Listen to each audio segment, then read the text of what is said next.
конституциялык кеңешме түзүп туруп, конституциялык кеңешмеге конституцияны беребиз.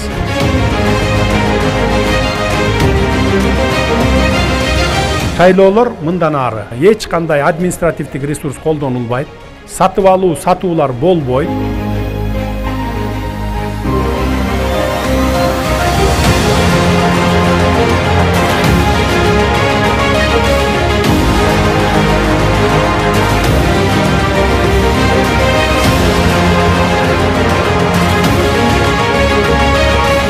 Конституцияны өзгөрбөсөк негизи жылыш болбойт, кандай болсо дагы. Мына көрүп атасыңар, парламенттик форма маселе менен жашадык негизи. Бирок пайда жок болду да. Эмне үчүн? Себеби өзүбүз күнөөбүз, өлкө башчылар. Жана парламент форма киргизсек, эч жоопкерчилик жок негизи. Мына бир дагы реформа же стратегия жазылган, аткарылган жок. Парламент мурунку конституция өткөнгө вообще болбойт да. Кайра ушундай эле баштап болуп кетет депчи.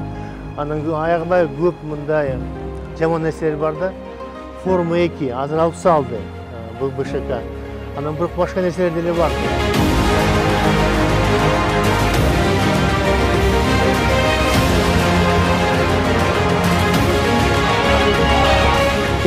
Саясий негизи кулдукта болгондо бугачы баарыбызга көрүп атабыз да.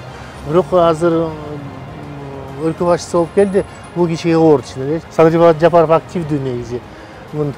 Өзү чыгып атат, коркпойчу элгечи.